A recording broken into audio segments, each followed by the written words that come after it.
Apocalipsis, el libro de la revelación de Jesús. El autor de este libro, que por cierto no se llama Apocalipsis, se nombra al principio. Fue escrito por Juan, lo que podría referirse al discípulo amado que escribió el Evangelio y las cartas de Juan, o podría ser un Juan diferente, un judío mesiánico que viajaba enseñando en la iglesia primitiva. Sea el Juan que fuera, deja claro en el párrafo introductorio qué clase de libro ha escrito. Primero que nada, lo llama una revelación o apocalipsis. La palabra griega es apocalipsis y se refiere a un tipo de literatura muy conocida para los lectores de Juan, debido a las escrituras hebreas y a otros textos judíos populares. El género apocalíptico registra los sueños y visiones simbólicas del profeta, los cuales revelan la perspectiva celestial de Dios en la historia y en los eventos actuales, de modo que el presente pueda ser interpretado a la luz del resultado final de la historia. Y Juan dice que este apocalipsis es una profecía, lo que significa que es una palabra procedente de Dios para el pueblo de Dios, hablada a través de un profeta, usualmente para advertirles o para consolarles en un tiempo de crisis. Al llamar a este libro una profecía, Juan está diciendo que se levanta en la tradición de los profetas bíblicos y está trayendo su mensaje a una culminación. Esta profecía apocalíptica fue enviada a personas reales a quienes Juan conocía. El libro empieza y concluye con una carta circular que fue enviada a 7 iglesias en la antigua provincia romana de Asia. Ahora, el 7 es un número lleno de significado para Juan. Es un símbolo de plenitud basado en los 7 días del ciclo del Sabbat en el Antiguo Testamento. Y Juan ha entretejido el número 7 en cada parte de este libro. Ahora, con esta introducción, Juan nos ha dado una guía clara acerca de cómo quiere que entendamos este libro. La apocalíptica judía se comunica a través de imágenes simbólicas y números. No es un código secreto que predice la fecha del fin del mundo. Más bien, Juan está usando constantemente estos símbolos, extraídos del Antiguo Testamento, y espera que sus lectores vayan y descubran lo que significan estos símbolos al buscar los textos a los que están aludiendo. Además, el hecho de que es una carta significa que Juan en realidad está abordando la situación de estas iglesias del primer siglo. Así que, aunque este libro tiene mucho que decir a los cristianos de generaciones posteriores, el mensaje de este libro debe primero ser anclado en el contexto histórico del tiempo, lugar y audiencia de Juan, lo cual nos lleva a la primera sección del libro, el mensaje de Jesús a las 7 iglesias. Juan estaba exiliado en la isla de Patmos y vio una visión de Jesús resucitado y exaltado como el Rey del mundo y quien estaba de pie entre 7 candeleros. Y se le dice a Juan que este es un símbolo de las 7 iglesias en Asia Menor, el cual ha sido adaptado del libro del profeta Zacarías. Jesús empieza a abordar los problemas específicos que cada iglesia enfrenta. Algunas eran apáticas por su prosperidad y su influencia. Otras estaban moralmente corrompidas. Sus miembros todavía estaban comiendo comidas provenientes de rituales paganos y teniendo sexo casual en los templos paganos. Pero en otras de las iglesias, sus miembros permanecieron fieles a Jesús y estaban sufriendo acoso y hasta persecución violenta. Y Jesús advierte que las cosas se van a poner peores. Una tribulación que viene sobre las iglesias y las obligará a elegir entre la transigencia o la fidelidad. Para el tiempo de Juan, el asesinato de cristianos por parte del emperador romano Nerón ya había pasado y probablemente estaba en marcha la persecución por parte del emperador Domiciano.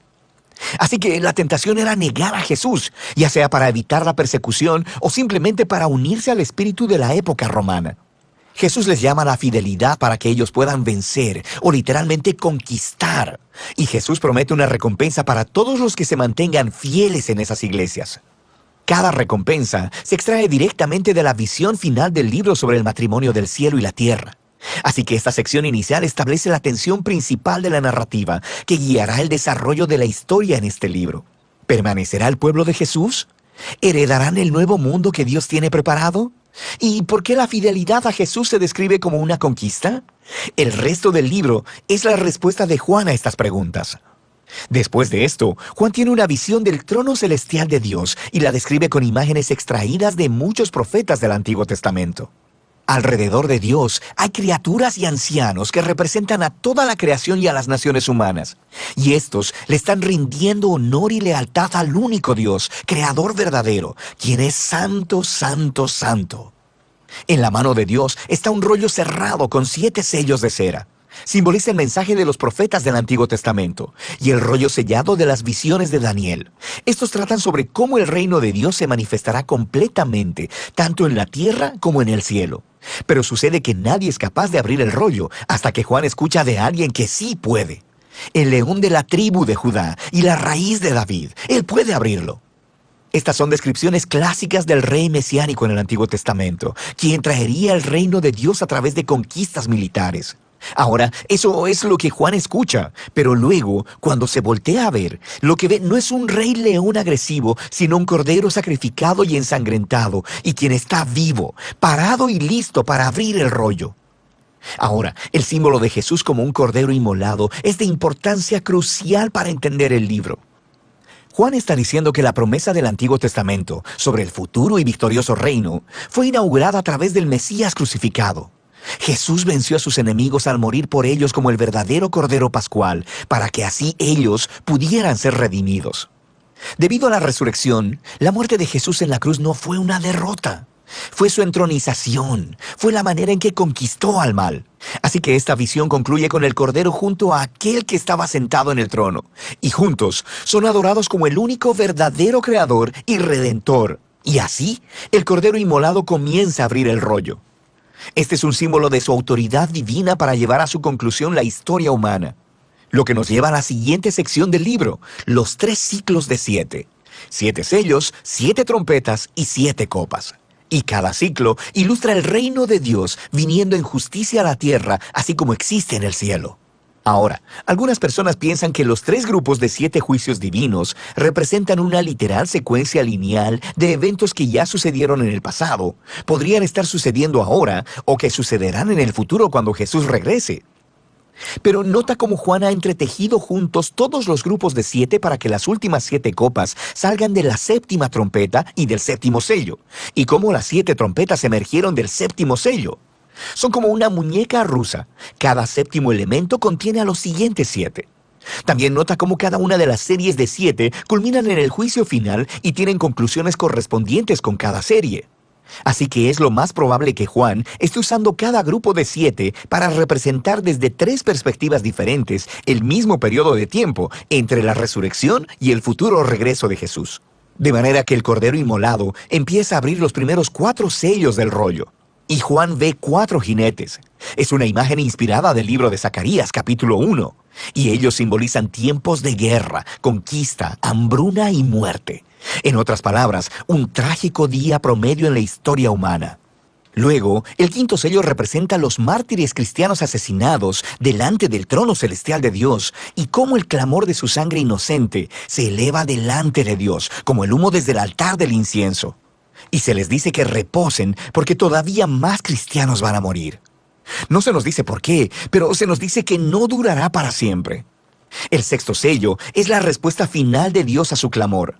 Él trae el gran día del Señor descrito en Isaías y Joel. La gente de la tierra claman, ¿quién podrá mantenerse en pie? Y de repente, Juan detiene la acción con un intermedio para responder esa pregunta. Juan ve un ángel con una sortija de sello viniendo a poner una marca de protección sobre los siervos de Dios, quienes están soportando todas estas dificultades, y escucha que el número de los que fueron sellados es 144,000. Es un censo militar como el que está en el libro de Números, capítulo 1. Hay 12,000 de cada una de las 12 tribus de Israel. Ahora, pon atención. El número de este ejército es lo que Juan escuchó, así como escuchó acerca del vencedor león de Judá. Pero en ambos casos, lo que él vio cuando se volteó a ver fue el sorprendente cumplimiento de esas imágenes militares en Jesús, el Cordero inmolado. Así que cuando él mira este mesiánico ejército del reino de Dios, está formado de personas de todas las naciones, cumpliendo así la antigua promesa de Dios a Abraham. Este ejército multiétnico del Cordero puede sostenerse delante de Dios porque han sido redimidos por la sangre del Cordero y ahora son llamados a conquistar, no matando a sus enemigos, sino sufriendo y dando testimonio, justo como el Cordero. Después de esto, el 7º y último sello se rompe. Pero antes de que el rollo sea abierto, las 7 trompetas de advertencia emergen y fuego es tomado del altar del incienso. Este simboliza el clamor de los mártires y su derrame sobre la tierra trae la realización del día del Señor. Ahora, con las 7 trompetas, Juan da un paso atrás y cuenta de nuevo la historia, esta vez con imágenes de la historia del Éxodo. Así que los primeros 5 sonidos de trompeta reproducen las plagas enviadas sobre Egipto. Luego, la sexta trompeta libera a los 4 jinetes que vinieron de los primeros 4 sellos. Pero luego Juan nos dice que a pesar de todas estas plagas, las naciones no se arrepintieron, justo como el faraón no lo hizo en la historia del Éxodo. De manera que parece que el juicio de Dios por sí solo no traerá a las personas a un arrepentimiento humilde delante de él. Entonces Juan detiene una vez más la acción con otro intermedio. Un ángel le trae el rollo sin sello, el cual fue abierto por el Cordero. Y tal como a Ezequiel, se le dice a Juan que se coma el rollo y que proclame su mensaje a las naciones. Finalmente, el rollo del Cordero es abierto, y ahora descubriremos cómo el reino de Dios vendrá a la tierra. El contenido del rollo se describe en 2 visiones simbólicas. Primero, Juan ve el templo de Dios y a los mártires junto al altar, y se le dice que mide el templo y que los separe. Es una imagen de protección tomada de Zacarías capítulo 2. Pero los atrios de la ciudad son excluidos y son pisoteados por las naciones.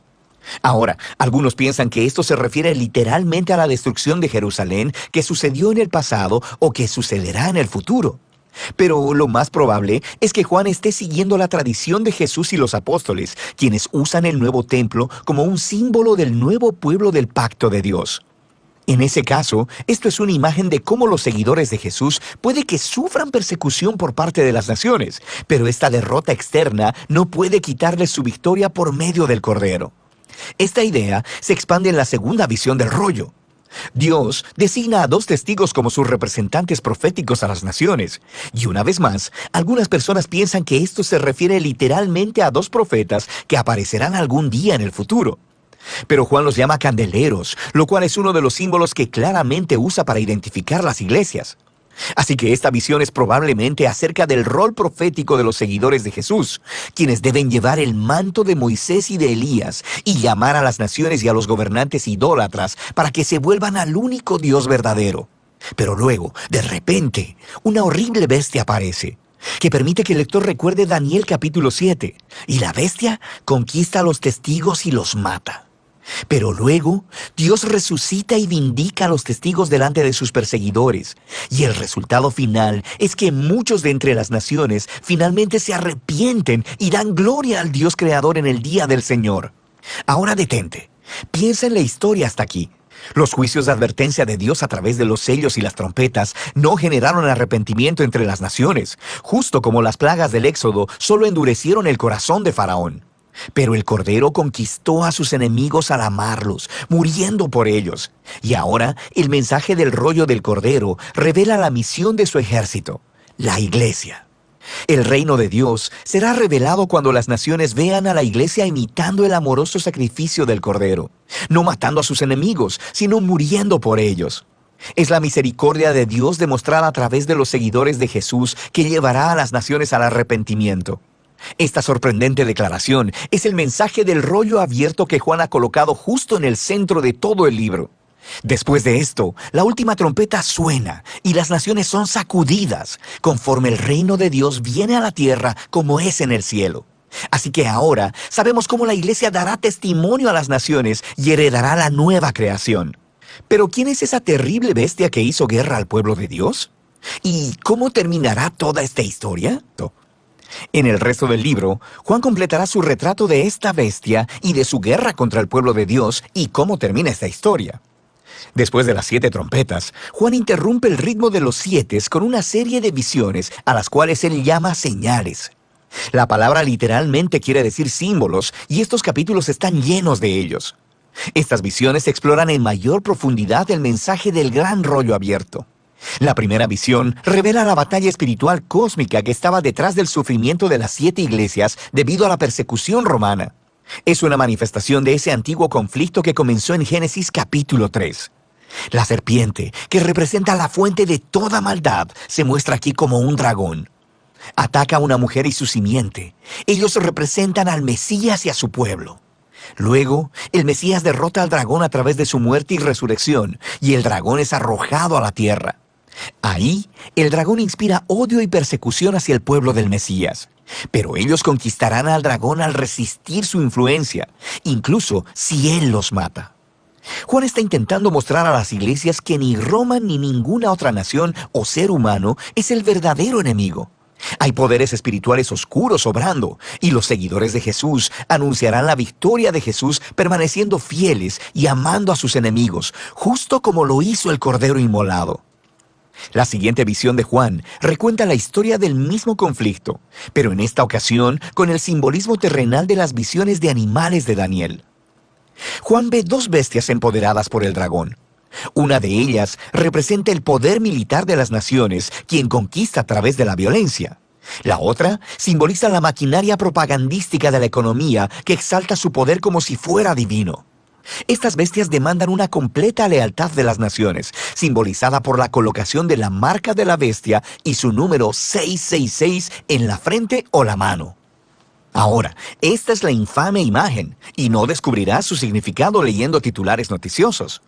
Aquí Juan está haciendo una clara referencia al hebreo del Antiguo Testamento. Primero que nada, esta marca es el anti-Shema. La escritura en la frente y la mano es una clara referencia al Shema, una antigua oración judía de lealtad a Dios que se encuentra en el libro de Deuteronomio. Esta oración también se escribía en la frente y la mano como símbolo de la dedicación de todos tus pensamientos y acciones al único Dios verdadero. Pero ahora, las naciones rebeldes demandan lealtad hacia sí mismas y obligan a todos a decidir a quién seguirán. Luego está el número de la bestia, que ha fascinado a los lectores durante miles de años. Pero este no era un misterio para Juan. Él hablaba hebreo y griego, y las letras hebreas también eran números. Si deletreas las palabras griegas, Nerón, César y la palabra bestia en hebreo, cada una equivale a 666. Ahora, Juan no está diciendo que Nerón era el único cumplimiento de esta visión. Nerón es solo un ejemplo reciente del antiguo patrón presentado por Daniel, en el cual las naciones se convierten en bestias cuando exaltan su propio poder y seguridad económica como si fuera un dios falso, y luego demandan completa lealtad de las demás naciones. Así que Babilonia era la bestia en el tiempo de Daniel.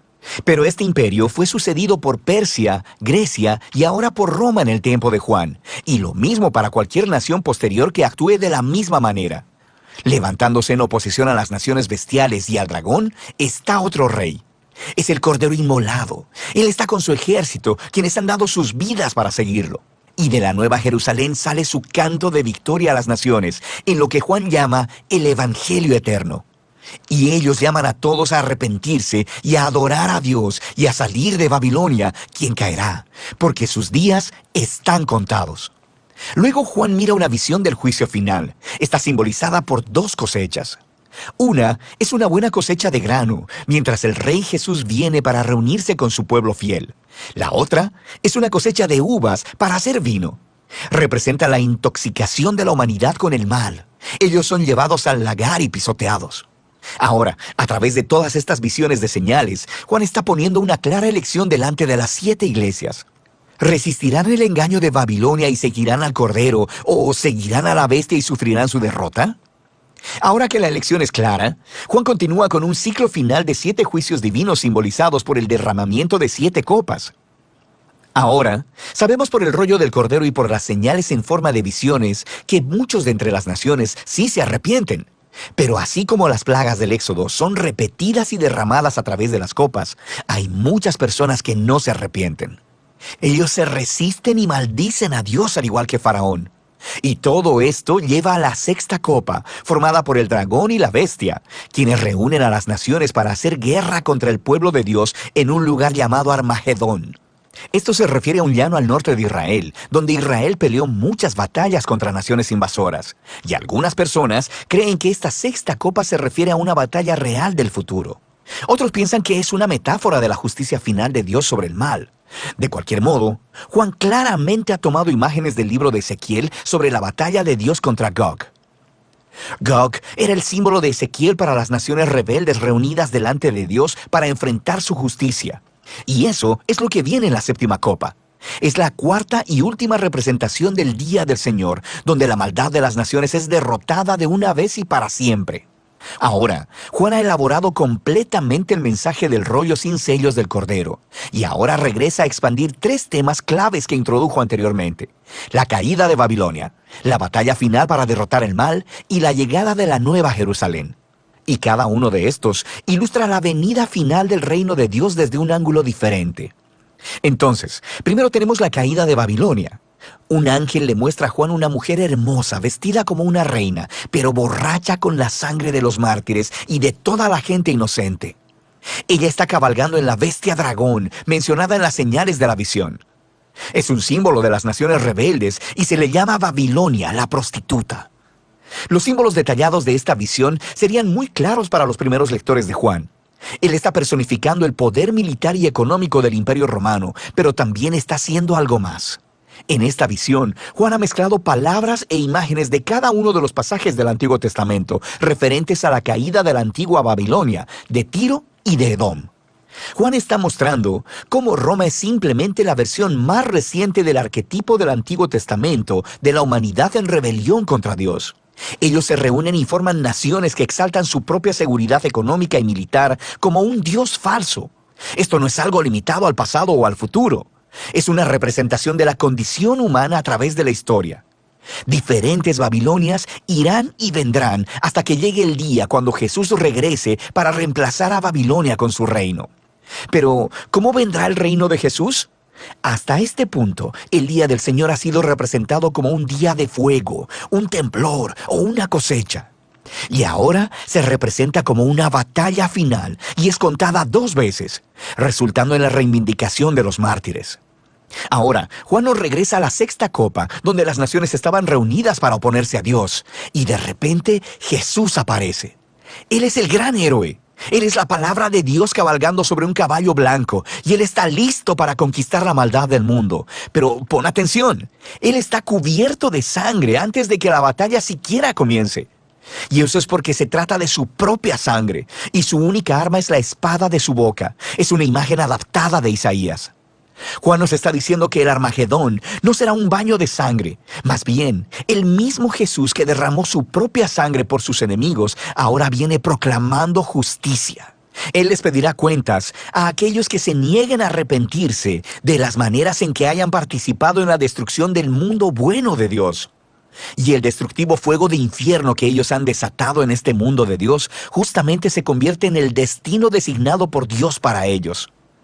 Después de esto, Juan ve una visión con los seguidores de Jesús que han sido asesinados por Babilonia. Y ellos son resucitados y reinan con el Mesías durante 1000 años. Después de esto, el dragón que inspiró la rebelión de la humanidad contra Dios, moviliza a las naciones del mundo para que se reúnan en rebelión contra el reino de Dios. Pero delante del trono de la justicia de Dios, todos ellos enfrentan las consecuencias de la derrota eterna. Así que las fuerzas del mal espiritual y todos aquellos que no quieren participar en el reino de Dios son destruidos. Se les da lo que quieren, existir por ellos mismos y para sí mismos. Y así, el dragón y Babilonia y todos los que los eligen son puestos en un aislamiento eterno y nunca más podrán corromper la nueva creación de Dios. Ahora, hay mucho debate sobre la relación de los 1000 años con esas 2 batallas.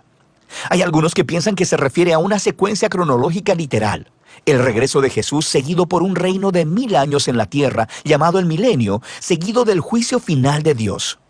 Otras personas piensan que los 1000 años son un símbolo de la victoria presente de Jesús y los mártires sobre la maldad espiritual, y que las 2 batallas representan el regreso futuro de Jesús desde 2 ángulos diferentes.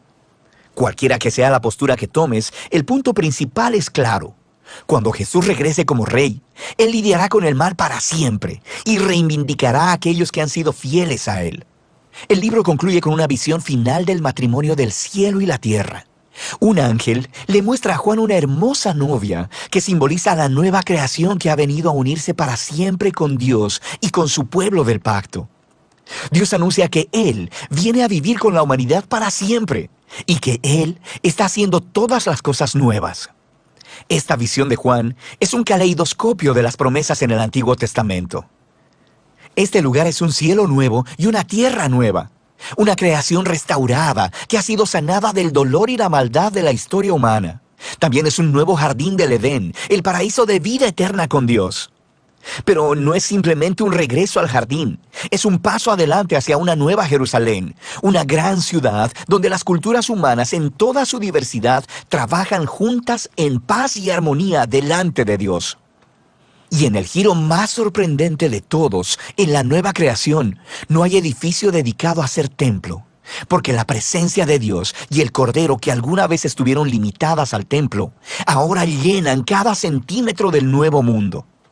Y allí hay una nueva humanidad cumpliendo el llamado que se les dio a los primeros humanos en la primera página de la Biblia. Reinar como imagen de Dios, colaborar con Dios en dirigir su creación hacia un territorio nuevo e inexplorado. Y así termina el Apocalipsis de Juan y la épica narrativa de toda la Biblia. Juan no escribió este libro como un código secreto para que descifres los tiempos del regreso de Jesús. Es una visión simbólica que produjo un reto y trajo esperanza a las 7 iglesias del primer siglo y después de ellas a cada generación de cristianos. Nos revela el patrón de la historia y la promesa de Dios en el sentido de que todo reino humano eventualmente se convierte en Babilonia y debe ser resistido en el poder del Cordero inmolado. Pero hay una promesa. Jesús, quien amó y murió por este mundo, no dejará que Babilonia esté fuera de control. Él regresará a quitar el mal de su mundo bueno y hará nuevas todas las cosas. Y esta es una promesa que debe motivar a cada generación del pueblo de Dios a ser fieles hasta que el Rey regrese. Y de eso se trata el libro de Apocalipsis.